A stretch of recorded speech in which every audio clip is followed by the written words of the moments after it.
Good morning everyone. Good morning. कैसे हैं आप सब?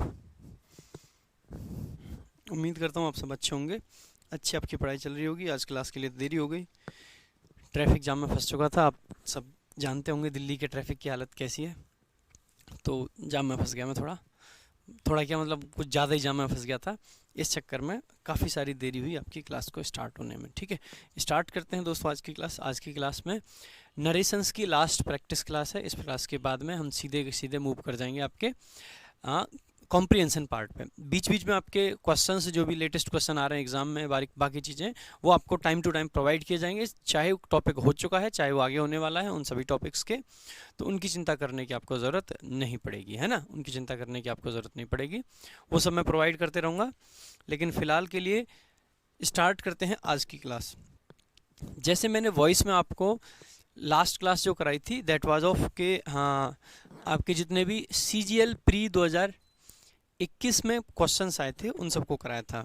ठीक है, नरेशन में हम आपको वो नहीं करा रहे हैं। द रीज़न इज हमारी जो ई बुक है उसमें हमने डिटेल्ड एक्सप्लेनेशन उन सबके लिख रखे हैं, तो मुझे लगता है उससे काम चल जाएगा। अगर कोई डाउट आता है तो यू कैन आस्क, हम उसको एक्सप्लेन आपके सामने कर देंगे। ठीक है,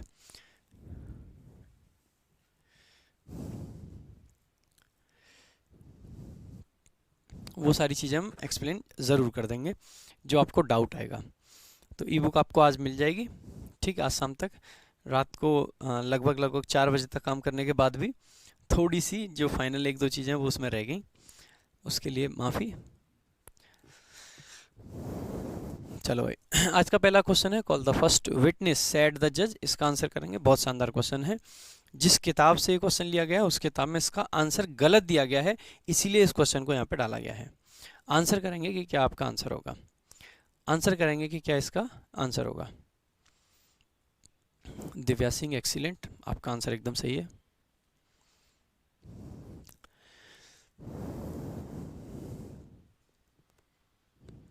डॉली गलत। ज़्यादातर लोग गलत आंसर करेंगे क्योंकि जिस बुक से, जिस सोर्स से क्वेश्चन लिया गया है उस सोर्स में इसका आंसर गलत दे रखा है, और काफ़ी अच्छे तरीके से गलत दे रखा है, एक्सप्लेन करके गलत दे रखा है। ठीक है, आंसर करो भाई जल्दी से। सारे लोग आंसर करेंगे। एक ऐसा क्वेश्चन है ये जहाँ पे बच्चे को लगता है कि चारों ही ऑप्शन सही हो सकते हैं। आज कुछ ऐसे ही क्वेश्चंस की हम बात करेंगे। अच्छे लेवल के क्वेश्चन होंगे, कम क्वेश्चन कराए जाएंगे आज की क्लास में, लेकिन अच्छे क्वेश्चंस कराए जाएंगे।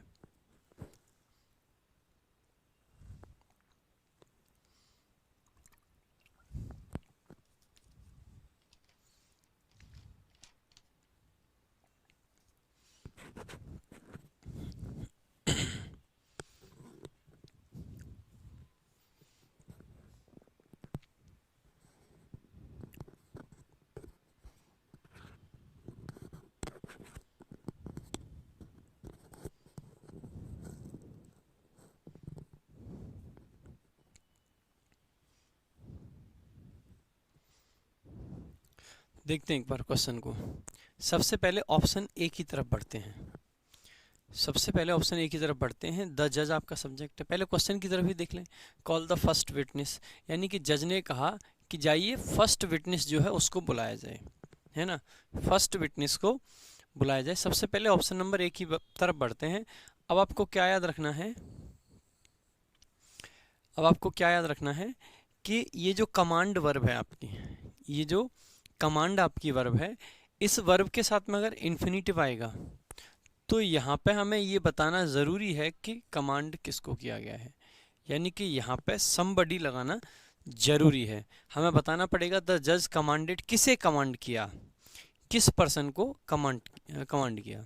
ठीक है, किस पर्सन को कमांड किया गया, यानी कि मैं कह सकता हूँ कि यहाँ पे कमांड किया गया है, और यहाँ पे हमें बताना नेसेसरी है कि किस पर्सन के लिए वो कमांड थी। तो इसीलिए ऑप्शन ए एलिमिनेट हो जाएगा। ऑप्शन ए एलिमिनेट हो जाएगा। ठीक है, ऑप्शन ए एलिमिनेट हो जाएगा।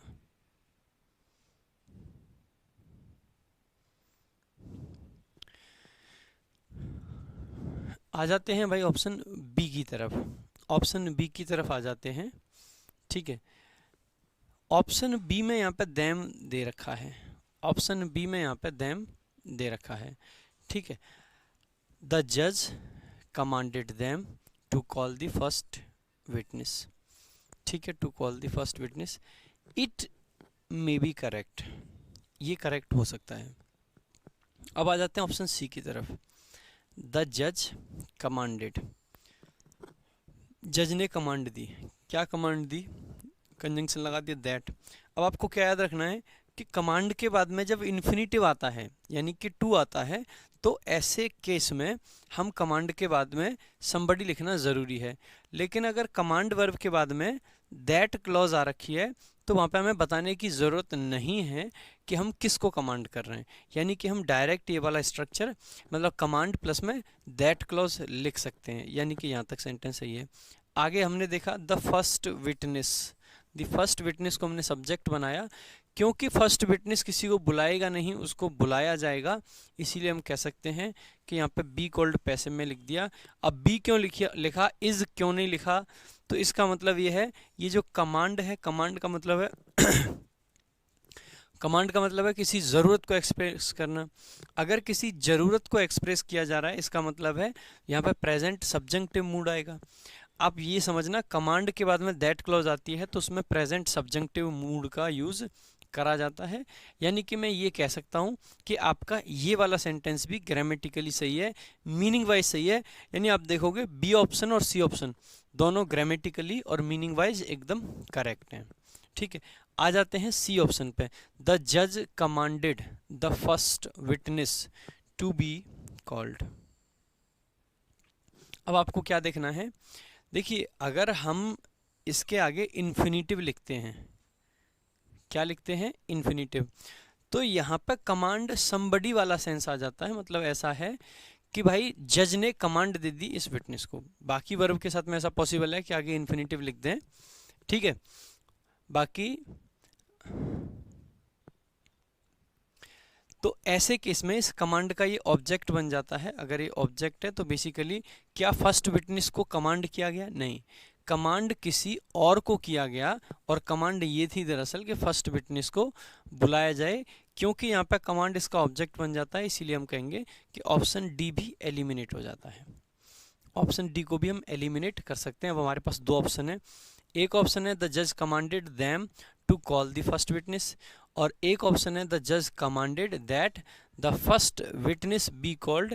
अब बेसिकली इसके दोनों आंसर एकदम सही हैं, दोनों के दोनों आंसर एकदम सही हैं। दोनों में से कोई भी आप कह नहीं सकते कि गलत है या सही है।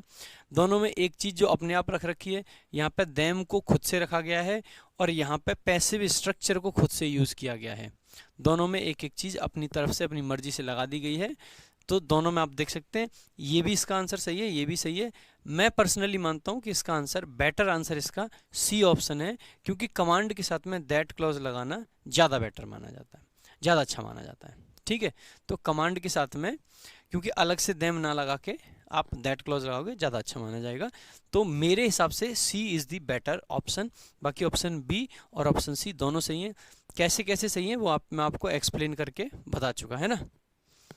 ऐसे क्वेश्चंस कभी एग्जाम में नहीं आएंगे, ये कुछ पर्टिकुलर किताबों में डाल रखे हैं और वो किताबें आप पढ़ते हैं और पढ़ते हैं तो डाउट आपको आएगा, इसीलिए मैं ये सारी चीज़ें आपके सामने लेके आया हूँ। जो अच्छे अच्छे क्वेश्चंस आपको उन बुक्स में मिलेंगे, मैंने वो क्वेश्चन सारे पिक कर रखे हैं, ठीक है। आपका नेक्स्ट क्वेश्चन है let's give a party sad Jaya let's not sad her husband, sad her husband. चार ऑप्शन आपके सामने हैं, चारों में से एक आपका आंसर हो सकता है, ठीक है। चारों में से एक आंसर सही हो सकता है। अब बताएंगे आप कौन सा आपका सही है। पहला है Jaya suggested giving a party but her husband answered in the negative. Next है आपका Jaya suggested giving a party but her husband opposed the idea. Next है आपका Jaya suggested giving a party but her husband contradicted her. Next है आपका Jaya suggested giving a party but her husband refused. अब आप देखोगे giving a party यानी कि यहाँ बट तक, इवन उसके हस्बैंड तक चीज़ें सेम हैं, ठीक है। अब हस्बैंड के जो आंसर हैं वो विचित्र विचित्र तरीके से इसमें दिखाई गए हैं, अलग अलग तरीके से दिखाए गए हैं, ठीक है, अलग अलग तरीके से दिखाए गए हैं। अब देखते हैं कि कौन सा आंसर इसका सही आंसर होगा, कौन सा आंसर इसका सही आंसर होगा। देखिए, सबसे पहले अगर हम किसी पर्सन को कॉन्ट्राडिक्ट कर रहे हैं, ठीक है, किसी पर्सन को कॉन्ट्राडिक्ट कर रहे हैं, ठीक है, किसी पर्सन को कॉन्ट्राडिक्ट कर रहे हैं, तो हम किसको कॉन्ट्राडिक्ट करते हैं ये देखेंगे। अच्छा, इससे भी पहले ये ए ऑप्शन को एलिमिनेट कर सकते हैं हम। ए ऑप्शन को कैसे एलिमिनेट किया जा सकता है? आंसर्ड इन द नेगेटिव या पॉजिटिव तब आता है जब मैंने आपको बताया था ना कि अगर इसका आंसर यस या नो होता तो हम कह सकते थे कि आंसर्ड इन द नेगेटिव या आंसर्ड इन द आपका अफर्मेटिव, ठीक है, तो तब आ सकता था। लेकिन क्योंकि यस नो में आंसर नहीं दिया गया है, आंसर दिया गया है लेट्स के साथ। आंसर किसके साथ है? लेट्स के साथ में। इसीलिए जो आंसर्ड इन द नेगेटिव वाली बात है, ये वाला स्ट्रक्चर यहाँ पे काम नहीं कर पाएगा। तीसरा ऑप्शन देखेंगे, Jaya suggested giving a party but her husband contradicted her. Contradict करने का मतलब है आपने मुझसे कुछ कहा और मैंने कहा कि आप गलत कह रहे हैं, यानी कि जब सामने वाले ने कोई बात कही और उसका मैंने एक काउंटर फैक्ट उसके सामने ला के रख दिया, ठीक है। जैसे कि मान लीजिए आपने मुझसे कहा कि सर रिजर्वेशन तो बहुत गलत चीज़ है, ये तो हमारे हिंदुस्तानी समाज को एकदम खाई जा रहा है, हिंदुस्तान को खाने में सबसे आगे रिजर्वेशन है। आपने ऐसा कहा क्योंकि आप व्हाट्सएप यूनिवर्सिटी वगैरह से पढ़ के आए होंगे, ठीक है। तो व्हाट्सएप यूनिवर्सिटी से पढ़ने के बाद में ऐसी बात आपने कही, लेकिन मैंने आपको तुरंत कॉन्ट्राडिक्ट करा। क्या करा? कॉन्ट्राडिक्ट करा कि भाई साहब आप गलत हैं, ऐसा बिल्कुल भी नहीं है, ये डाटा है, ये फैक्ट है, फैक्ट ऐसे है, ये फैक्ट है, ठीक है। तो मैंने आपको क्या करा? कॉन्ट्राडिक्ट। तो कॉन्ट्राडिक्ट हम कब करते हैं? किसी भी पर्सन को कॉन्ट्राडिक्ट तब करते हैं जब हमें ये कहना हो कि जो सामने से बात कही गई है वो बात गलत है, फैक्ट कुछ और है, फैक्ट कुछ और है। जैसे कि आप में से बहुत सारे लोगों को मतलब ऐसी कुछ बात पता होगी कि रिजर्वेशन जो दिया गया था शुरुआत में 10 साल या 15 साल के लिए दिया गया था, 10 साल का याद होगा आप लोगों को, और उसको हर साल बढ़ा दिया जाता है। अम्बेडकर जी भी चाहते थे कि रिजर्वेशन सिर्फ 10 साल के लिए हो, उससे आगे ना बढ़ाया जाए, लेकिन आज की सरकार है वोट बैंक के लिए रिजर्वेशन को बढ़ाती रहती हैं। ऐसी कुछ बातें आपको लगती होंगी। आपने आके मुझसे यही बात कही, मैंने कहा भाई साहब आप गलत हैं, ऐसा कोई प्रावधान नहीं रखा गया था कि 10 साल के लिए रिजर्वेशन को रखा जाए, रिजर्वेशन को आगे ना बढ़ाया जाए। रिजर्वेशन हमारे देश की ज़रूरत है और उसको आगे तक बढ़ाया जाएगा, और अभी वो ज़रूरत पूरी नहीं हुई है, जब तक वो ज़रूरत पूरी नहीं होगी तब तक उसको बढ़ाया जाएगा। क्योंकि संविधान में जो आरक्षण जिसकी लिमिट 10 साल थी वो पॉलिटिकल आरक्षण था दरअसल, ना कि आपका जो जॉब्स में या एजुकेशन में मिलता है। तो एजुकेशन वाला आरक्षण हो या आपका जॉब्स में जो आरक्षण हो, उसकी कोई भी लिमिट नहीं रखी गई है, कोई भी टाइम लिमिट उसके लिए नहीं रखी गई थी। जो पॉलिटिकल आरक्षण है उसके लिए 10 साल की लिमिट रखी गई थी, और इसीलिए सरकार को हर 10 साल बाद में उसको एक्सटेंड करना पड़ रहा है। तो ये गलत फैक्ट आप लोगों को पता है। तो मैंने क्या किया? मैंने आपको कॉन्ट्राडिक्ट किया। क्या किया? कॉन्ट्राडिक्ट। तो कॉन्ट्राडिक्ट ये हो गया, ठीक है। अगला देखेंगे, Jaya suggested giving a party but her husband refused. देखो, रिफ्यूज़ हम क्या करते हैं? आप मेरे पास में आए, आपने मुझे लाके 1 कप चाय पी के, अरे सर आप चाय के बड़े शौकीन हैं, चाय पीजिए। मैंने रिफ्यूज़ कर दिया, देखो मैं आपसे एकदम नाराज़ हूँ, मैं आपके हाथ की बनी हुई चाय बिल्कुल नहीं पीऊँगा। मैंने क्या कर दिया? मना कर दिया। जब हम किसी ऑफर के लिए मना कर देते हैं तो उसको हम कहते हैं रिफ्यूज़ करना। अब एक बात बताइए, क्या उसकी जो मतलब बीवी थी, जो जया थी, क्या जया उसके हस्बैंड को पार्टी देना चाह रही थी, या वो कह रही थी कि चलो सबको औरों को पार्टी देते हैं? पार्टी किसी और को मिलने वाली थी, उसके हस्बैंड को कोई पार्टी नहीं मिल रही थी, हस्बैंड को पार्टी नहीं मिल रही थी। तो हस्बैंड रिफ्यूज़ नहीं कर सकता है। वो बेसिकली क्या करेगा? जया ने एक आइडिया दिया कि चलो पार्टी देते हैं, और जया के उस आइडिया को उसने क्या कर दिया? अपोज कर दिया कि भाई साहब बिल्कुल पैसे, इतनी तंगी चल रही है, घर में एक पैसा नहीं है और तुम्हें पार्टी देनी है, हैं? ठीक है। तो इस तरीके से आप इसका आंसर मार्क कर सकते हो कि लेट्स नॉट से बेसिकली क्या करा? उसके हस्बैंड ने उस आइडिया को, जो उसने आइडिया दिया था, उसको अपोज कर दिया, उसको अपोज कर दिया। यानी कि हम कह सकते हैं option B is the correct answer. इसमें बहुत सारे बच्चों को बहुत सारे डाउट्स रहते हैं, और मैंने आपके सारे के सारे आंसर कर दिए हैं, ठीक है। अपोज्ड आइए आपका सही आंसर होगा। नेक्स्ट क्वेश्चन की तरफ चलते हैं भाई। देखिए दरअसल ये क्वेश्चन कैसे मैंने लिए हैं मैं आपको बता देता हूँ। जैसे ऑफलाइन मेरे स्टूडेंट्स होते हैं, ठीक है, तो ऑफलाइन में जब मैंने नरेशन वॉइस कराया था तो कुछ क्वेश्चंस ऐसे थे जिनमें बच्चे बहुत ज़्यादा कंफ्यूज होते थे, ठीक है। कुछ क्वेश्चंस ऐसे हुआ करते थे जिनमें बच्चे बहुत ज़्यादा कंफ्यूज होते थे। जस्ट एक मिनट, एक बार मुझे बताएंगे कि क्लास आपकी चल रही है या नहीं।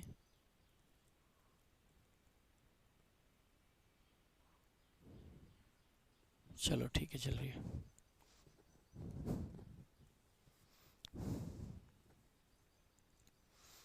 ठीक है, तो जिन क्वेश्चंस में बच्चे कंफ्यूज थे ऑफलाइन वाले, जो डाउट्स थे, यानी कि जो बहुत बढ़िया पढ़ने वाले लोग थे उनके भी जिन क्वेश्चंस में डाउट थे, उन क्वेश्चंस को मैंने आपके सामने में लेके आ रखा हूँ, ठीक है। अब देखेंगे अगला question. So help me heaven he cried I never steel, I will लिख लेना इसको, I will never steal again, I will never steal again.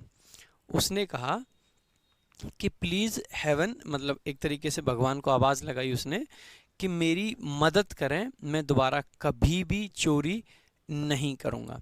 चोरी कर ली होगी बंदे ने, फंस गया होगा, पुलिस ने पकड़ लिया होगा, उसने कहा हे भगवान मदद करिए, दोबारा कभी चोरी नहीं करेंगे, ठीक है, दोबारा चोरी कभी नहीं करेंगे। देखेंगे इस क्वेश्चन को। He wanted heaven to help him, he wanted heaven to help him so that he would never steal again. Next है he exclaimed to heaven that he would never steal again. Next है he exclaimed heaven to help him that he would never steal again. Next है he called upon heaven to witness his resolve never to steal again. Never to steal again. Answer करेंगे भाई, सारे लोग answer करेंगे कि क्या किसका answer है, कौन सा बच्चा क्या आंसर कर रहा है। जल्दी जल्दी से सारे लोग अपने आंसर्स बताएंगे। देखिए पहला ऑप्शन ही वांटेड हेवन। देखो पहले तो सबसे ज़्यादा ज़रूरी पता है क्या है, ज़रूरी ये है, आप इसको इग्नोर मत कर देना। सबसे ज़्यादा ज़रूरी है ऑप्शंस को क्वेश्चन को समझ पाना। ऑप्शंस को आप बाद में समझ पाओगे, पहले क्वेश्चन को समझ पाएं। क्वेश्चन को कैसे समझ सकते हैं, पहले ये समझिए कि क्वेश्चन कहना क्या चाह रहा है। उसने क्या कहा, बेसिकली सिचुएशन क्या रही होगी, चोरी वोरी की, या तो पकड़ा गया है, कुछ ऐसा हुआ, फिर भगवान से कह रहा है हे भगवान देखो मैं दोबारा कभी कभी भी चोरी नहीं करूँगा। तो उसने बेसिकली क्या किया, एक काम तो इसने ये किया कि भगवान को पुकारा, पुकारा कि नहीं भाई। दूसरा काम उसने क्या किया कि भगवान के सामने कसम खा रहा है कि कभी चोरी नहीं करूँगा। तो बेसिकली वो तीन चीज़ें उसने की, एक मदद मांगी, एक उसने चोरी ना करने की कसम खाई, और एक भगवान को पुकारा। ये काम हुए। पहला देखते हैं, he wanted heaven to help, वो चाहता था कि भगवान उसकी मदद करे, so that he would never steal again, जिससे कि वो आगे चोरी ना करे। मतलब ये चाहता था कि भगवान मदद कर दें जिससे कि मैं आगे चोरी ना करूं ना। सेंटेंस का मीनिंग कुछ ऐसा नहीं था। दूसरा ऑप्शन है सी एक्सक्लेम्ड, इसको ही मान लेना, सी गलती से लिख गया होगा। He exclaimed to heaven, he exclaimed to heaven that he would never steal again, he would never steal again. अब यहाँ पे क्या है, यहाँ पे बेसिकली आप एक्सक्लेम्ड मत लिखना। क्यों नहीं लिखेंगे, क्योंकि हेवन हमारी सुन थोड़ी ना रहा था, एक्सक्लेम्ड टू हेवन नहीं लिख सकते हैं, ठीक है। आगे देखेंगे ही एक्सक्लेम्ड हेवन, अब आपने देखा, ठीक है। अब एक्सक्लेम के साथ में हमें ऑब्जेक्ट वगैरह नहीं लिखना चाहिए, तो सी ऑप्शन भी गलत हो जाता है। अब आ जाते हैं डी ऑप्शन पे। कॉल अपॉन क्या होता है, किसी को पुकारना, किसी को आवाज़ लगाना। कॉल अपॉन क्या होता है, किसी को पुकारना, किसी को आवाज़ लगाना। तो ही कॉल्ड अपॉन हेवन, उसने हेवन को आवाज़ लगाई, उसने हेवन को पुकारा, ठीक है। किस लिए, टू विटनेस हिज रिजॉल्व, उसके रिजॉल्व को विटनेस करने के लिए कि आओ देखो कि मैं कसम खा रहा हूँ।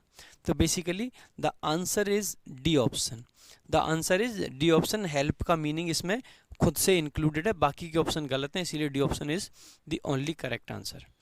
D option is the only correct option. देखो एक्सक्लेम जो वर्ब है, इसके साथ में हम ऑब्जेक्ट को नहीं लिख रहे होते हैं, ठीक है। एक्सक्लेम्ड के साथ में हम जनरली ऑब्जेक्ट वगैरह नहीं लिख रहे होते हैं, हम लिखते हैं एक्सक्लेम्ड। कैसे एक्सप्लेन किया, exclaimed with sorrow, exclaimed with Joy, ठीक है, एक्सक्लेम्ड इन वंडर, ये सब चीज़ें लिख रहे होते हैं एक्सक्लेम के साथ में। लेकिन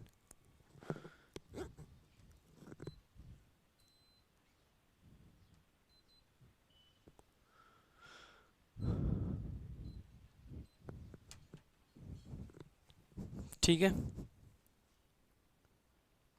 तो यहाँ पे एक्सक्लेम नहीं करा, उसने गॉड को पुकारा है, बोला है। नेक्स्ट क्वेश्चन की तरफ बढ़ जाते हैं। She said I will give you RS100 to keep your mouth shut. She said I will give you RS100 to keep your mouth shut. अब बेसिकली यहाँ पे दो चीज़ हम कह सकते हैं कि एक लड़की ने किसी को 100 रुपये ऑफर किए, ठीक है, उसका मुंह बंद रखने के लिए, ठीक है, उसका मुंह बंद रखने के लिए। तो सबसे पहले अगर ऑफर वाला सेंटेंस हमें देखना है तो सी ऑफर्ड हिम RS100 यानी कि 100 रुपये to keep his mouth shut. देखो ग्रामेटिकली और मीनिंग के हिसाब से ये सेंटेंस एकदम सही है। It can be the answer, ये आंसर हो सकता है, इसमें पूरी एबिलिटी है वो कि आंसर हो जाए। अगला देखेंगे he suggested to him that. अब देखो ये ऑप्शन सबसे पहले गलत हो जाएगा, क्यों? सजेस्ट के साथ में जो क्लॉज आती है उसमें सब्जेक्टिव मूड आता है और वुड नहीं आ सकता है, तो option C is incorrect. Option C is incorrect.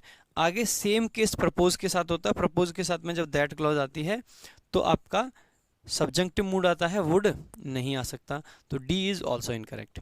दो ऑप्शन आपके पास बचे हैं। पहला ऑप्शन है सी सेड।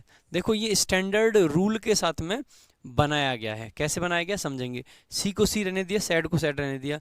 अब हम क्या करते थे, आगे कैसा सेंटेंस है, असैरेटिव सेंटेंस है, ठीक है, असैरेटिव सेंटेंस है, सामने वाला सेंटेंस जो कैसा है, असैरेटिव सेंटेंस, तो कंजंक्शन कौन सा आएगा, दैट आ गया, ठीक है। आई फर्स्ट पर्सन है, आई को किसके हिसाब से साथ चेंज करेंगे, सी के हिसाब से, तो आई को हमने सी कर दिया, ठीक है। यहाँ पे क्योंकि विल था या सेल था तो विल या सेल को किस में चेंज करते हैं, वुड में, तो वुड आ गया, ठीक है। आगे वर्ब की फर्स्ट फॉर्म ही आती है वुड के बाद में।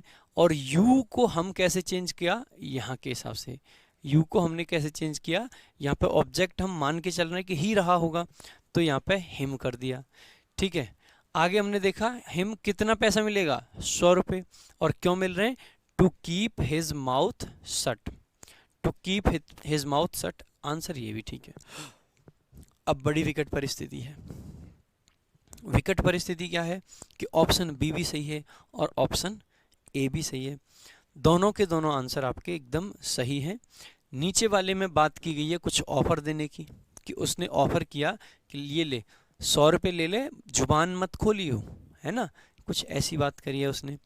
और ए ऑप्शन में क्या है, सीधे सीधे जो ऊपर लिखा है उसको स्टैंडर्ड तरीके से चेंज कर दिया है।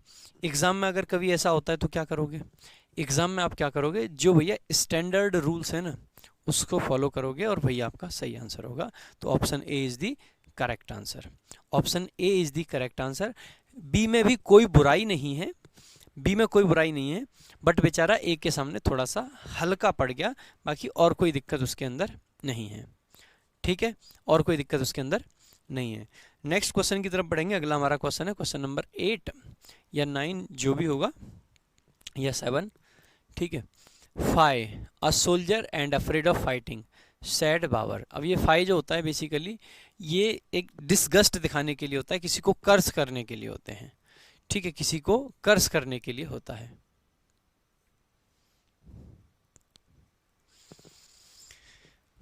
देखो बी मैं कह रहा हूं बी गलत नहीं है, बट द थिंग इज कि हम सबसे पहले क्या कोशिश करेंगे कि स्टैंडर्ड जो रूल्स हैं वो फॉलो हो जाएं।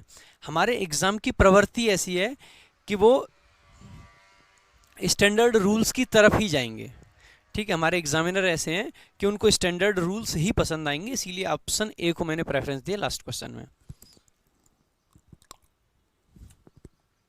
इसका आंसर देंगे भाई,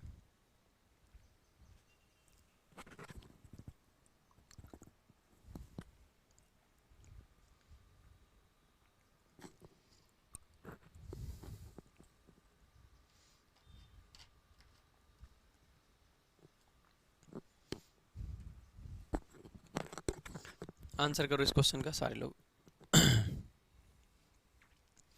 बाबर एक्सक्लेम्ड विथ सरप्राइज, यहाँ तक कोई गलती नहीं है, हो सकता है सरप्राइज रहा हो, हमें क्या पता, है ना।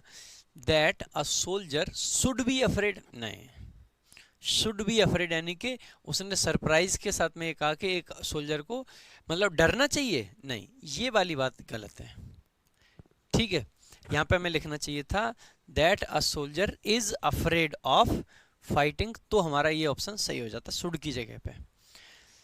ऑप्शन बी पे आते हैं, एड्रेसिंग अ सोल्जर। पहली बात तो एड्रेसिंग अ सोल्जर, सोल्जर को एड्रेस नहीं कर रहा था वो, ठीक है, वो सिंपली उससे कुछ कह रहा था। एड्रेस वेड्रेस तो थोड़ा सा ऑफिशियल वर्ड हो जाता है, ठीक है, तो एड्रेस वेड्रेस नहीं कर रहा था वो, ठीक है, डायरेक्ट आके सुनाते हैं ये लोग तो। बाबर कर्स्ड हिम, बाबर ने क्या कर्ज किया, that he should be afraid of fighting, ये तो मीनिंग भी गलत हो गया, सब कुछ गलत हो गया, हालात जज्बात सब बदल गए, है ना। ऑप्शन सी की तरफ आए, Babar cursed the soldier who was afraid of fighting.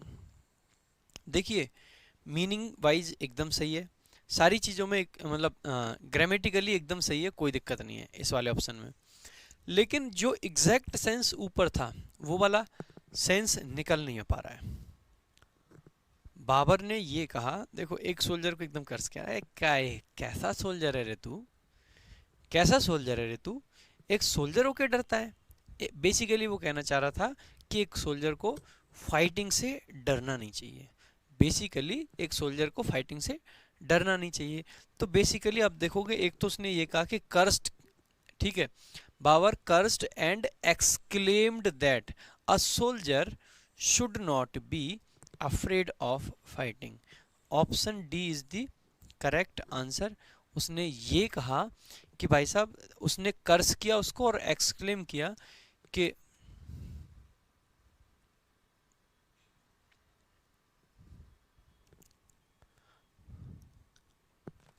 और उसने कर्ज किया कि यार एक बंदा, उसने मतलब कर्ज किया और ये एक्सक्लेम किया कि एक सोल्जर को फाइटिंग से डरना नहीं चाहिए, ठीक है, डरना नहीं चाहिए।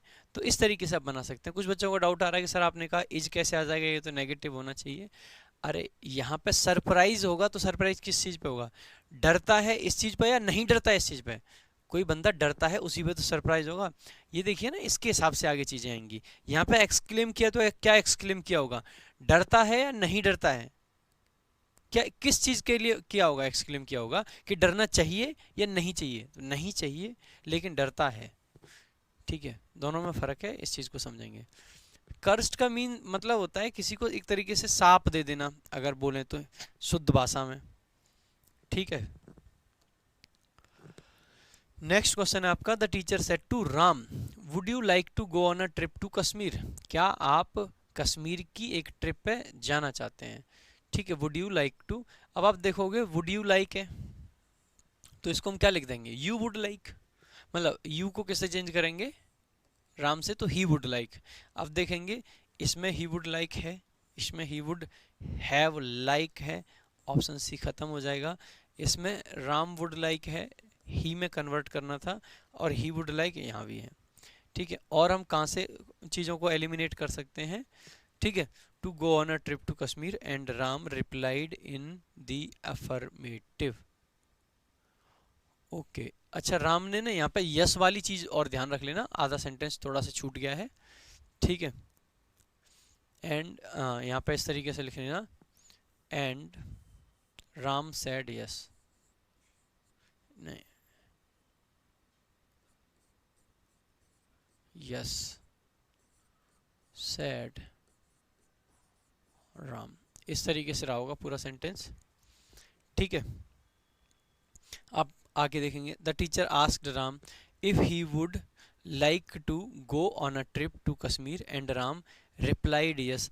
अब आप देखोगे मैंने आपको कहा था कि जब भी आंसर यस या नो हो तो रिप्लाइड यस नहीं लिखते हैं, हमें लिखना पड़ता है रिप्लाइड इन द अफर्मेटिव, जो कि ऑप्शन डी में गिवन है, तो D is the correct answer, D is the correct answer, not option B. Option B को करेक्ट आंसर मत मार देना, डी आपका सही आंसर होगा। अगले क्वेश्चन की तरफ बढ़ते हैं। अगला आपका क्वेश्चन है, I said when it gets dark light the लालटेन एंड हैंग इट आउट। जल्दी से आंसर करेंगे, क्या इसका आंसर होगा, जल्दी से आंसर करेंगे।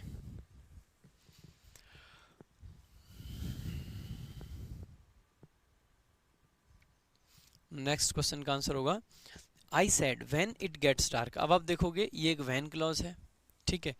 अब इस लाइट आपकी यहाँ पे वर्ब है, ये मत समझ लेना इसके लिए सब्जेक्ट इट है या कुछ और है। हैंग भी आपकी वर्ब है, ये दोनों ही आपकी V1 है, वर्ब की फर्स्ट फॉर्म, और ये दोनों सेंटेंस आपके इम्पेरेटिव हैं। ये लाइट द लालटेन एंड हैंग इट आउट, ये दोनों इम्पेरेटिव सेंटेंस हैं। ये जो क्लॉज है, ये क्लॉज आपकी एक टाइम क्लॉज है, टाइम को दिखा रहा है, ठीक है। तो अब इसमें इम्पेरेटिव सेंटेंस भी अंदर है और नॉर्मल सेंटेंस यानी कि इट गेट्स डार्क भी अंदर है, दोनों ही अंदर हैं, ठीक है। पहला ऑप्शन पढ़ेंगे, I said that when it got dark he lit the lantern and hang it out. सबसे पहले देखेंगे सैड आ रखा है, तो यहाँ पे लाइट और ही ये कैसे आ जाएगा? अगर ही हम सब्जेक्ट लगा रहे हैं तो इसके हिसाब से नॉर्मल वर्ब आनी चाहिए जो कि आपकी लाइटन होती, ठीक है, ठीक है। नेक्स्ट लिट होती है शायद। Next I requested that when it got dark, when it got dark he may. अब देखिए क्या, एक बात बताइए, क्या इंपेरेटिव सेंटेंस को मे से चेंज करते हैं या शुड से? तो आप सबका आंसर होना चाहिए सर मे से चेंज नहीं होगा, शुड के साथ में चेंज होता है, ठीक है। अब देखेंगे ही said that when it got dark he should light the लालटेन एंड हैंग। अब यहाँ पे हैंग है और यहाँ पे हंग है। हंग आपका होता है V2 वर्ब की सेकंड फॉर्म। अब आप ये समझ सकते हैं कि ही सब्जेक्ट रहा है, शुड हेल्पिंग वर्ब है, और ये इसके लिए भी काम कर रहा है, यानी कि हंग नहीं आएगा, हैंग आएगा। इसीलिए ऑप्शन आपका डी सही होगा, ना कि सी। डी ऑप्शन सही है, ना कि सी, क्योंकि शुड के साथ में हंग नहीं हैंग आएगा, ठीक है। हंग नहीं आएगा, हैंग आएगा, इसीलिए option D is the correct answer. Next question की तरफ बढ़ते हैं। अगला हमारा क्वेश्चन है may you live long and prosper said the old lady to her son. Basically ऐसे में वो क्या कर रही होगी? कुछ ब्लेसिंग्स दे रही होगी, मोस्ट प्रोबेबली ब्लेसिंग्स की बात चल रही होगी, है ना।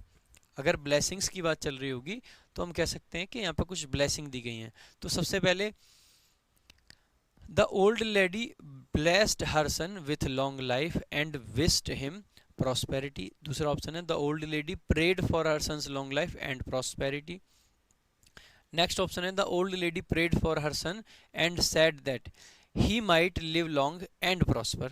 अगला है the old lady blessed her son and prayed for his long life and prosperity. prosperity.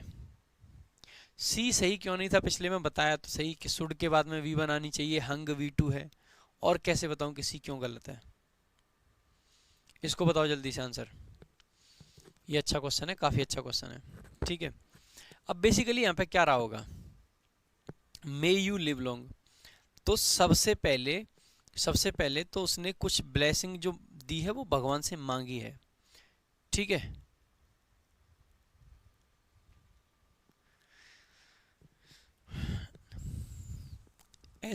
कुछ लोग ऐसे क्वेश्चन करते हैं पागलों जैसे कि सर शुड के साथ हमेशा हंग मतलब हैंग आएगा, हंग नहीं आएगा क्या? अरे बदतमीज, शुड एक मॉडल है, शुड एक मॉडल है, इसका मतलब है उसके बाद साथ में वर्ब की फर्स्ट फॉर्म आएगी, और हंग वर्ब की सेकंड फॉर्म होती है, तो सेकंड फॉर्म कैसे आ जाएगी? इसमें हमेशा ये याद रखने की जरूरत पड़ेगी तुम्हें कि हमेशा हैंग नहीं मतलब हंग नहीं आएगा, हैंग आएगा, है? इसमें क्या याद रखने का है? फालतू। अरे ढंग का क्वेश्चन पूछा करो, कम से कम क्वेश्चन को आंसर करने में हमें भी अच्छा लगे। क्या ही पूछ लेते हो घन चक्कर। नेक्स्ट क्वेश्चन, मतलब इस पे आ जाते हैं क्वेश्चन पे। देखो blessed her son with long life, इसका मतलब थोड़ा सा ऐसा हो जाता है कि उसने अपने बेटे को लंबी उम्र दे दी। अगर मैं कह रहा हूं जैसे मैंने कहा दे ब्लेस्ड मी विथ, मान लीजिए मुझे कुछ दे दिया उन्होंने सामान, ठीक है, कोई भी सामान अगर मुझे दे दिया तो ब्लेस समबडी विथ समथिंग, इसका मतलब होता है कि किसी को कुछ दे दिया।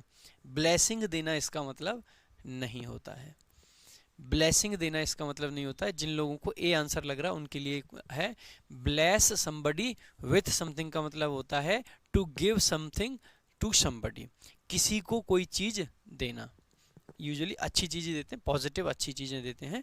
तो ये आपका इसीलिए गलत है। क्या ओल्ड लेडी अपने बेटे को लंबी उम्र दे सकती है? नहीं, लंबी उम्र दे नहीं सकती है। दूसरा देखेंगे, the old lady prayed for her son's life and prosperity. अब देखो यहाँ पे सिर्फ प्रे नहीं करी है, एक तो होता है जहाँ पे सिर्फ प्रेयर करी हो। प्रेयर अगर करी होती, मान लीजिए लड़का तो बॉर्डर पे बैठा है अग्निवीर बने, और यहाँ पे माँ प्रेयर कर रही है, तो ये प्रेयर हो सकता था। प्रेयर कब हो सकता था? कि लड़का बैठा है बॉर्डर पे अग्निवीर बन के, और माता जी घर में बैठे बैठे प्रेयर कर रहे हैं उसके लिए, हो सकता है। लेकिन यहाँ पे सेंस वैसा है ही नहीं। यहाँ पे सेंस कैसा है? लड़का आता है सुबह सुबह, पैर छुए धूमधाम से, सुबह सुबह बड़ा मतलब गोलू किस्म का बच्चा है, तो आके उसने पैर वैर छुए, तब माता जी ने आशीर्वाद दिया कि अरे मे you live long and prosper, बहुत आगे जाओ। तो बेसिकली यहाँ पे जो बी का मीनिंग है, that meaning it self is wrong. Meaning गलत है, मीनिंग गलत नहीं, मीनिंग अलग है, ऐसा कहना ज़्यादा अच्छा रहेगा। तो मीनिंग अलग है, इसीलिए ऑप्शन बी एलिमिनेट हो जाता है। नेक्स्ट आपका क्वेश्चन है, the old lady prayed for her son and said that he might live long and prosper. अब आप देखोगे ये जो सैड दैट लगा रखा है ना, ये सैड वर्ब। यहाँ पे देखो, हम ये नहीं कहते हैं कि उसने कुछ कहा, कहा नहीं था वो, उसने कुछ दुआ दी। उसने कुछ क्या दी? दुआ दी या दुआ मांगी। तो यानी कि ऑप्शन सी भी गलत हो जाता है। अब आ जाते हैं ऑप्शन डी पे, the old lady blessed her son, यानी कि अपने सन को ब्लेसिंग्स दी, और ब्लेसिंग्स में क्या किया? And prayed for his long life and prosperity. Option D, जो कि आपका एकदम सही मीनिंग कैरी करता है, it is the correct answer. यही आपका सही उत्तर होगा, यही आपका सही उत्तर होगा।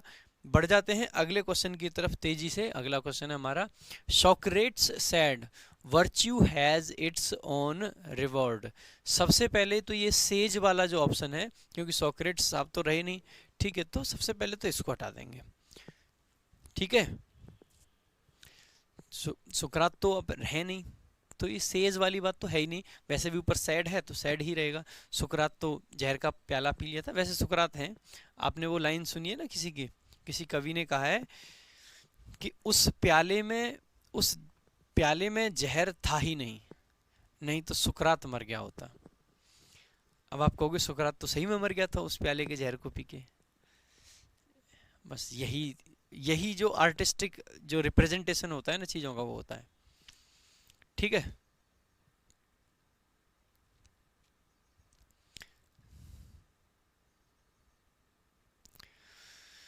स्टैंडर्ड, अच्छा आ जाते हैं एक बार इसी क्वेश्चन पर आ जाते हैं कि स्टैंडर्ड रूल्स के हिसाब से, फिर स्टैंडर्ड रूल्स के हिसाब से ये प्रेड कहाँ से आ गया बीच में? ठीक है, अपने बेटे के लिए दुआ की या बेटे की लंबी उम्र के लिए दुआ की?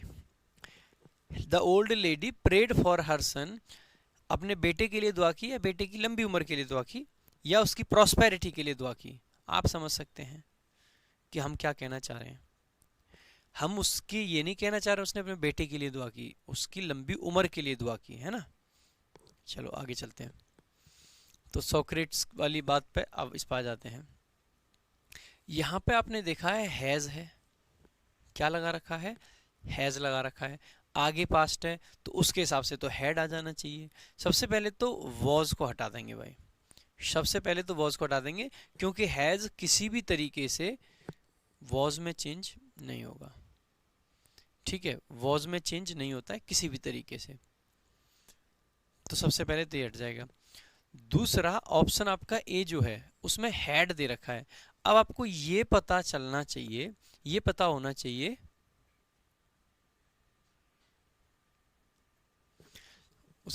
आपको ये पता होना चाहिए कि virtue has its on reward, ये एक कहावत है, ये एक सच्चाई है, और ये आज भी सच मानी जाती है। इसीलिए इसमें टेंस चेंज नहीं होगा, और इस हेड की वजह से ये गलत है।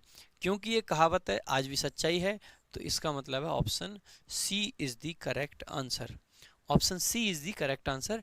जो आपकी प्रोवर्ब वगैरह होते हैं उनका टेंस नहीं बदला जाता है, उनका टेंस नहीं बदला जाता है, ठीक है। जितनी भी आपकी प्रोवर्ब वगैरह होती हैं वो आपका टेंस नहीं बदला जाता है, इसीलिए C is the correct answer. Next question की तरफ बढ़ जाते हैं। He said to the interviewer, could you please repeat the question?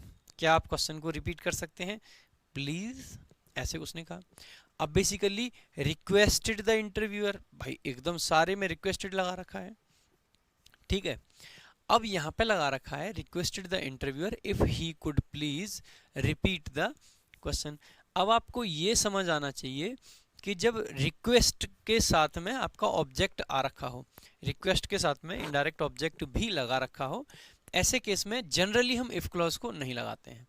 Generally हम इफ क्लॉज को नहीं लगाते हैं, रिक्वेस्ट के साथ में इफ क्लॉज बहुत रेयर है, पहला ऑप्शन हट जाएगा।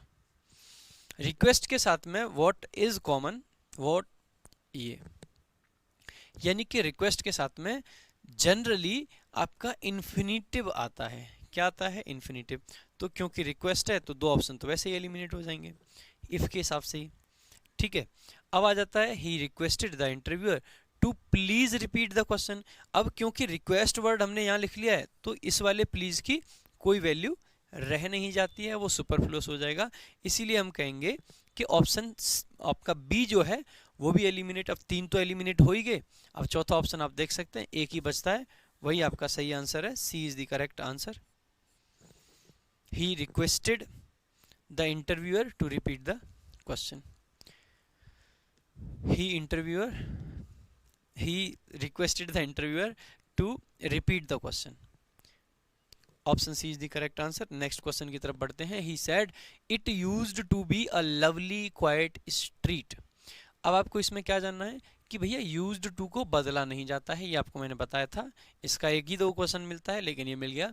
तो he said that it used to be a lovely और क्वाइट स्ट्रीट।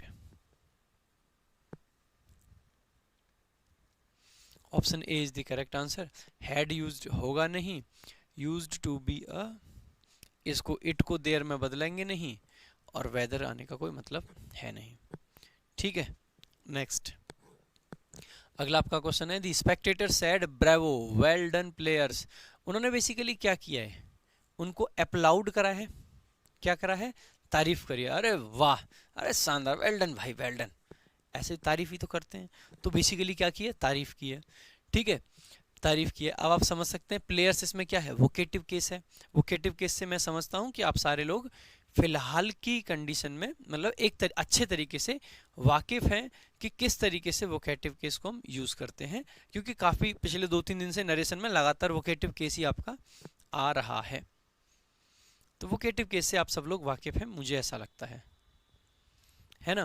तो इसमें देखेंगे तो बेसिकली यहाँ पे तारीफ करी गई। अब तारीफ के लिए क्या है? साउट करते हैं या फिर हम क्या कहते हैं? एक्सक्लेम्ड विथ जॉय, ये आ सकता है, जॉय के साथ में तारीफ करी जाती है। दूसरा अपलाउडेड आ सकता है, अपलाउडेड आ सकता है। अब क्योंकि प्लेयर्स वोकेटिव केस में था तो द प्लेयर्स यहाँ पे आ गया, बिल्कुल सही है, ठीक है।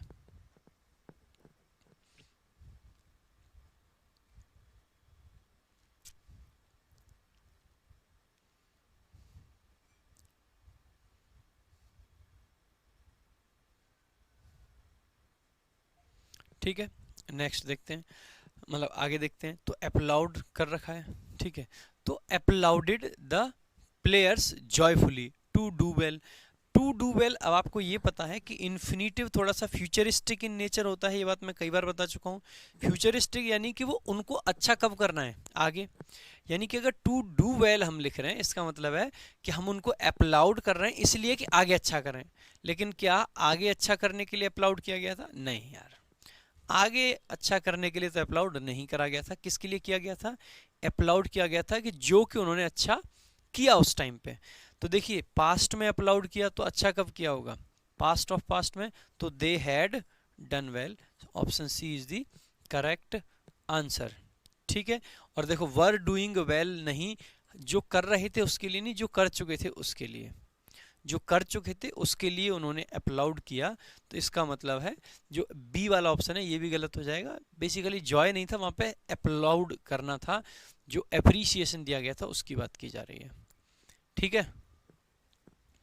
नेक्स्ट क्वेश्चन की बात करते हैं। नेक्स्ट क्वेश्चन की बात करते हैं। I said to my friend good morning, let us go for a picnic today.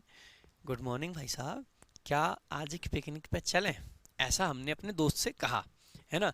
अब दोस्त ने, अब इसको एक बार नरेट करेंगे, कैसे कर पाएंगे नरेशन में, देखेंगे एक बार। सबसे पहले गुड मॉर्निंग वगैरह टोल्ड नहीं की जाती हैं, या तो ग्रीट की जाती हैं या यूजुअली विश की जाती हैं, ठीक है। तो आई विस्ड माई फ्रेंड, अब तीनों में दोनों बाजेगा, एक यहाँ टोल्ड है, यहाँ टोल्ड है, टोल्ड वाले तो दोनों ही हटा दीजिए।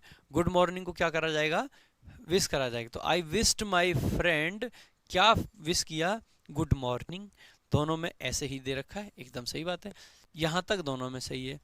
नेक्स्ट है आगे प्रपोज्ड एंड प्रपोज्ड, फटाफट से गुड मॉर्निंग विश की और तुरंत एकदम हमने प्रपोजल रख दिया कि चलो पिकनिक पे चलते हैं भाई साहब, है ना। तो प्रपोज्ड। अब प्रपोज्ड के आगे क्या आती है, दैट क्लॉज आती है। और एक बात बताइए, यहाँ पे ये जो था लेट अस, इसको हमें चेंज करना है। आई से अस चेंज होगा तो किस में जाएगा, वी ही रहेगा ना, पर्सन तो चेंज होगा नहीं। तो यहाँ पे जो दे आ रखा है उसकी वजह से option C is eliminated and option B is the correct answer, ठीक है। Option B is the correct answer. Next question की तरफ बढ़ते हैं। अगला हमारा क्वेश्चन है, Shuma said to him, am I to wait for you forever, क्या मैं तुम्हारे लिए सारी जिंदगी इंतजार करती रहूं, हैं, हमेशा ऐसे ही इंतजार करवाते रहोगे मुझे, नौकरी वोकरी ले क्यों नहीं लेते। मुझे लगता है कि शुमा सेड टू हिम, ये जो हिम पर्सन है ये एसएससी सीजीएल एस्पायरेंट रहा होगा। मतलब एस्पायरेंट का मतलब दाऊद मत समझ लेना, मतलब कोई भी एक जनरल सा एस्पायरेंट रहा होगा और वो बेचारा नौकरी की तैयारी में लग रहा है, और सुमा कह रही है कि मैं जिंदगी भर तुम्हारा इंतजार करता रहूं, मतलब करती रहूं, तुम्हारी नौकरी लगेगी ही नहीं, कब लगेगी भैया नौकरी, मतलब भैया नहीं कहा होगा, कुछ और कहा होगा, ठीक है। ऐसे बाबू कह दिया होगा, बाबू कब लगेगी नौकरी, मैं सारी जिंदगी इंतजार करूं, ऐसे कुछ कहा होगा। तो basically Shuma said to him, am I to wait for you forever, ठीक है। तो उसने ऐसे पूछा कि क्या मैं सारी जिंदगी इंतजार करूंगी क्या। अब इस क्वेश्चन को डालने का मतलब क्या है, देखो एम है और ये इंटरोगेटिव सेंटेंस है, तो सबसे पहले सैड वाले को हटा देंगे, सैड वाला हट गया, आस्क वाला रह जाएगा। आस्क्ड हिम, अच्छा, asked him if she were to wait. अब देखो यहाँ पे आस्क वर्ब का ऑब्जेक्टिव गायब कर दिया है, तो इसका ये भी हट जाएगा, तो डी और बी दोनों एलिमिनेट हो जाते हैं। अब आ जाता है आपके पास दो ऑप्शन है, एक है सी और एक है ए। जिस इंटेंशन के साथ में ये क्वेश्चन डाला गया था उस इंटेंशन में आप फंस रहे हैं। आप क्या कर रहे हैं, क्योंकि आपको क्या दिखा, इफ दिखा, सी दिखा और सी के आगे वर दिखा, तो ये आपको सही लग रहा हुआ, if she were to wait for him for ever, but she was not, मतलब सी इजंट, मतलब सी इज नॉट टू, उसको नहीं करना है, ठीक है, उसको नहीं करना है। इसका मतलब है भैया पहले तो ये समझिए कि ये कंडीशनल सेंटेंस नहीं है जो अनरियलिटी की बात कर रहे हैं। ये जो इफ है वो कंडीशनल सेंटेंसेस वाला इफ नहीं है, वहां पे वो कंडीशन दिखाता था, यहाँ पे किसी कंडीशन की बात नहीं की गई है। तो कंडीशनल सेंटेंसेस से कंफ्यूज करके ए को मार्क मत करने ना, option C is the correct answer, क्योंकि यहाँ पे इफ अनसर्टेनिटी के लिए आया है, कंडीशन के लिए नहीं आया है, इसीलिए वॉज आपका आंसर होगा, वर आपका आंसर नहीं होगा। तो आपका आंसर हो जाएगा वॉज, ठीक है। नेक्स्ट प्रश्न की तरफ चलते हैं। Don't pull the dog's tail, कुत्ते की पूंछ मत खींचो यार, मतलब कुत्ते की पूंछ कौन खींचता है, हिज फादर सेड, ठीक है। होते हैं कुछ शरारती किस्म के बच्चे, दाऊद किस्म के बच्चे, सॉरी, ठीक है, होते हैं कुछ बच्चे जो कि कुत्ते की भी पूंछ खींच सकते हैं, कुछ भी कर सकते हैं। तो his father said that he did not pull. अब देखो बेसिकली यहाँ पे कहा सेड दैट कि भैया कुत्ते की पूंछ नहीं खींची, ये तो मीनिंग ही गलत हो गया। हिज फादर फॉरबिड, अब फॉरबिड भी लगा रखा है और नॉट भी लगा रखा है, ये भी गलत हो गया। फॉरबिड में अपने आप में नॉट इंक्लूडेड होता है। His father told him to pull the leg, अब फादर दाऊद जैसे थोड़ी ना हो सकते हैं, तो वो नहीं कहेंगे, ठीक है, तो ये भी गलत हो गया। हिज फादर टोल्ड हिम, उसके फादर ने कहा not to pull the dog's tail, कुत्ते की पूंछ मत खींच, ठीक है। तो डी ऑप्शन आपका सही का आंसर हो जाएगा। नेक्स्ट क्वेश्चन की तरफ चलते हैं। अगला आपका क्वेश्चन है she said to her brother don't be late, we will be waiting for you, late मत होना, हम आपका इंतजार कर रहे होंगे। तो she said to her brother not to be late for they. अच्छा, ये तो मैं करा चुका हूँ आपको, है ना, ये क्वेश्चन करा चुका हूँ, आई एम स्किपिंग इट। ठीक है, Sachin said my grandfather recites the Gita every morning. My grandfather recites the Gita every morning. Answer करेंगे इस क्वेश्चन का, जल्दी से आंसर करेंगे। टोल्ड आ सकता है, कोई दिक्कत नहीं है। शुभम, टोल्ड आ सकता है, आगे ऑब्जेक्ट आ रखा है, कोई दिक्कत नहीं है।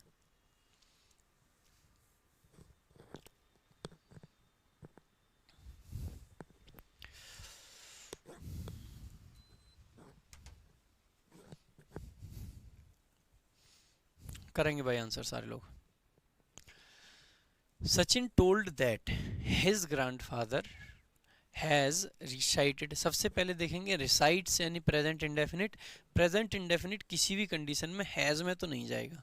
ए ऑप्शन को सबसे पहले एलिमिनेट हम कर सकते हैं। दूसरा हम देखेंगे सचिन सैड दैट। अब देखिए बी ऑप्शन भी एलिमिनेट हो जाएगा। क्यों हो जाएगा? क्योंकि टोल्ड दैट आ रखा है और टोल्ड के बाद में ऑब्जेक्ट का लिखना नेसेसरी होता है, ज़रूरी होता है, इसीलिए टोल्ड दैट भी एलिमिनेट है। ठीक है, नेक्स्ट आप देखेंगे, आप में से बहुत सारे लोग सी आंसर कर रहे हैं कि रेगुलर ऑप्शन। सचिन ने मान लीजिए आज से मुझे 10 दिन पहले बताया था कि उसके दादाजी डेली गीता पढ़ते हैं। मान रहा हूं मैं, सचिन ने आज से 10 दिन पहले मेरे को बताया था कि उसके दादाजी डेली गीता पढ़ते हैं, है ना। और आज मैं ये बात इसलिए कर रहा हूँ क्योंकि कल शाम को सचिन के दादाजी निकल लिए। तो एक बात बताओ, क्या आज के लिए एक्शन रेगुलर होगा या सिर्फ पास्ट के लिए रेगुलर रहा होगा? तो ये जितने भी लोग लॉजिक दे रहे होते हैं ना कि ये तो भाई चेंज नहीं होगा, एवरीडे आ रखा है, वो आ रखा है, ये आ रखा है, फलाना डिमका, दे आर रॉन्ग। ठीक है, एवरीडे आने से सेंटेंस में एक्शन रेगुलर मतलब कोई फैक्ट थोड़ी ना बन जाएगा। अरे पास्ट में रेगुलर था, आज नहीं है रेगुलर। भाई मैं कहूँ कि मैंने आपसे, मान लीजिए आप मेरे से 2012 में मिले होते, तो मैं आपसे कह रहा होता कि मैं डेली 2 से ढाई घंटा पूजा करता हूँ। ठीक है, मैंने आपसे कहा होता डेली करता हूँ, एवरीडे, हर दिन करता हूँ, हर दिन करता हूँ ना।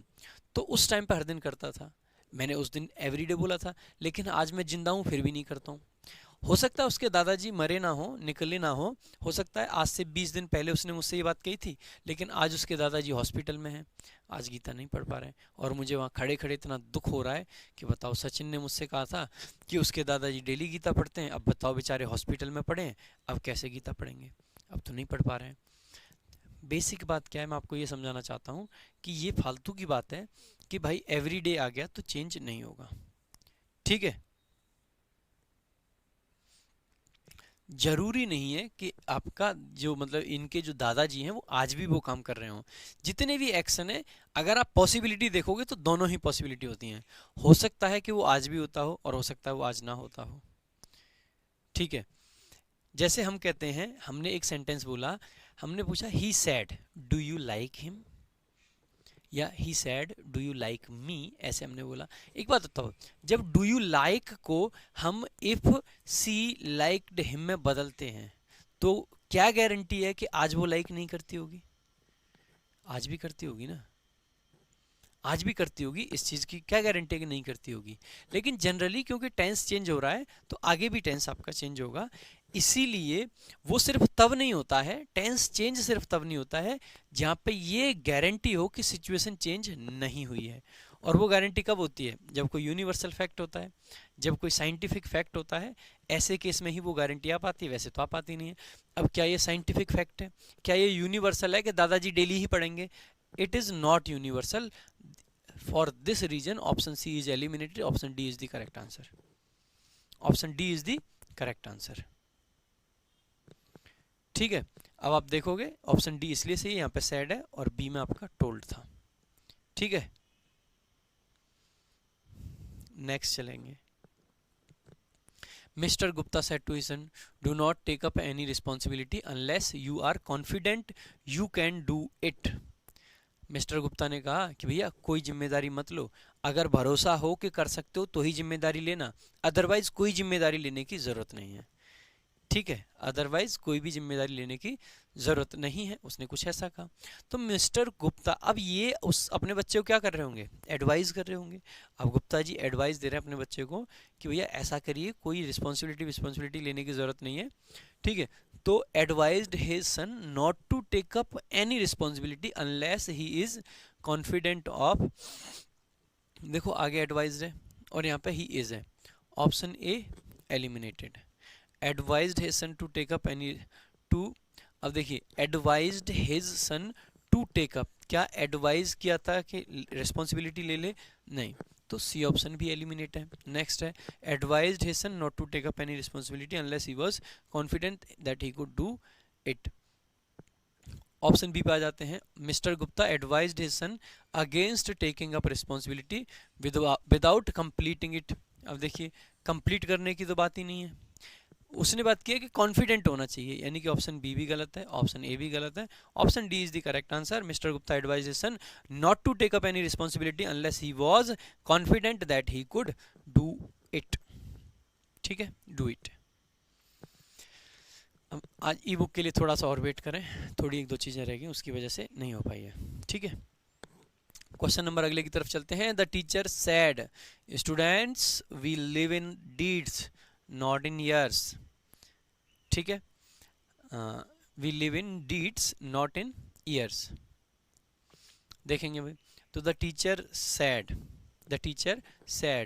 दैट, सैड टू स्टूडेंट्स नहीं होता है, ऑप्शन बी एलिमिनेट है, ठीक है, मतलब टोल्ड में बदलना पड़ेगा ना, अच्छा एक में भी नहीं बदल रखा है टोल्ड, अच्छा ठीक है, टोल्ड में बदल ही नहीं रखा है, तो फिर इसको एलिमिनेट नहीं करेंगे अभी। The teacher said that we live in deeds not in years, the teacher said to students, ठीक है, we live in deeds not in years, the teacher said to the students that we live in deeds not in years, the teacher said to the students that we lived in, सबसे पहले तो इसको हटा देंगे, we live in deeds not in years, ये आपका एक कहावत है, ठीक है, अगर कहावत है तो टेंस चेंज नहीं होगा, यहाँ पर टेंस को चेंज कर रखा है, इसीलिए ऑप्शन डी एलिमिनेट हो जाता है। ऑप्शन बी एलिमिनेट हो जाता है क्योंकि यहाँ पे आर्टिकल द मिसिंग है, स्टूडेंट्स के सामने से स्टूडेंट्स डेफिनेट रहे होंगे, ऑप्शन बी भी एलिमिनेट हो जाता है, ठीक है। अरे क्यों पिछले वाले में इफ आएगा यार, पिछले वाले को पहले देखो, क्यों आएगा इफ फालतू में, कहाँ है इफ यहाँ पे,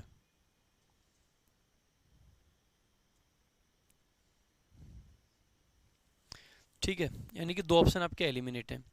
अब आपके ऑप्शन बचते हैं दो, ए ऑप्शन जहाँ पे सेड टू स्टूडेंट्स नहीं है। अब देखिए अगर मैं सेड टू द स्टूडेंट्स लगा रहा हूँ तो जनरली हम इसको जब इनडायरेक्ट स्पीच लिख रहे होते हैं ऐसे केस में नहीं लगाते हैं, यहाँ पे द टीचर सेड है, ऑब्वियस सी बात है कि उसने स्टूडेंट से ही कहा होगा, बड़ा ही ऑब्वियस सा मानना है ये कि उसने स्टूडेंट से ही कहा होगा। अब टीचर जाके पेरेंट्स से तो नहीं कहेगा ना, पेरेंट्स से तो नहीं कहेगा, यानी कि यहाँ पे ऑब्वियस है कि टीचर ने स्टूडेंट से कहा होगा, इसीलिए टू द स्टूडेंट्स लिखने की ज़रूरत नहीं है।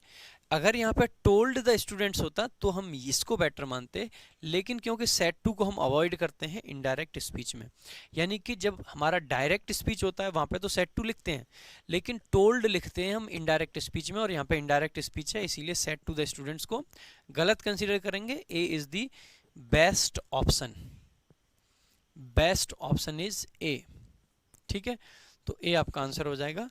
आज की क्लास को यहीं तक रखते हैं, अगली क्लास यहाँ पर शेड्यूल्ड है तो उस क्लास के लिए मुझे क्लासरूम को खाली करना पड़ेगा, है ना। तो आज की क्लास के लिए इतना ही रखते हैं, कल मिलते हैं अगली, हाँ 2 दिन है आपके पास में, 2 दिन के अंदर वॉइस नरेशन को कंप्लीट कर लें। संडे को मैं आपको अभी से बता देता हूँ कि आप सारे लोग मुझसे डाउट्स पूछ सकते हैं। संडे के दिन या तो एक सेशन रखेंगे, कुछ भी डाउट्स का जुगाड़ करेंगे, अब की बार 100% करेंगे, चिंता ना करें, संडे को जुगाड़ जरूर हो जाएगा डाउट्स का आपके, है ना। तो और मंडे से कॉम्प्रिहेंशन स्टार्ट होगा, we will start with confusing words, ठीक है। कॉम्प्रिहेंशन मतलब क्लोज टेस्ट की शुरुआत करेंगे। क्लोज टेस्ट को पढ़ने के लिए हमें कनोटेशन जानने पड़ेंगे वर्ड्स के, ठीक है, कंफ्यूजिंग वर्ड्स में ही कनोटेशन की ज़्यादा ज़रूरत होती है, तो कनोटेशंस जानने पड़ेंगे, साथ साथ में हमें कॉलोकेशंस पढ़ने पड़ेंगे, उसके अलावा भी हमें बहुत सारी चीज़ें और भी सीखनी पड़ेंगी, ठीक है। तो क्लोज टेस्ट स्टार्ट करेंगे। क्लोज टेस्ट का मतलब ये मत समझना कि मंडे को आते ही मैं आपके सामने एक क्लोज टेस्ट रख दूंगा और सीधा उसको आपसे सॉल्व करवाने लग जाऊंगा। क्लोज टेस्ट में हम लगभग 4 से 5 क्लास एटलीस्ट, 4 से 5 क्लास एटलीस्ट हम लेंगे। मान के चलिए 4 से 5 क्लास हमारी होंगी, इन्हीं पे 5 क्लास मान के चलिए, लगभग 5 क्लास होंगी जिनमें हम वोकेबलरी को स्ट्रॉन्ग कराएंगे। किस चीज़ के लिए वोकेबलरी को स्ट्रॉन्ग कराएंगे? क्लोज टेस्ट के लिए। ठीक है, तो क्लोज टेस्ट के लिए स्पेसिफिक वोकेबलरी है वो आपका प्रीमियम कंटेंट है। वो प्रीमियम कंटेंट है, वो कंटेंट ऐसा है जो आपको हर जगह नहीं मिलता है। मंडे से वो क्लासेस शुरू हो जाएंगी।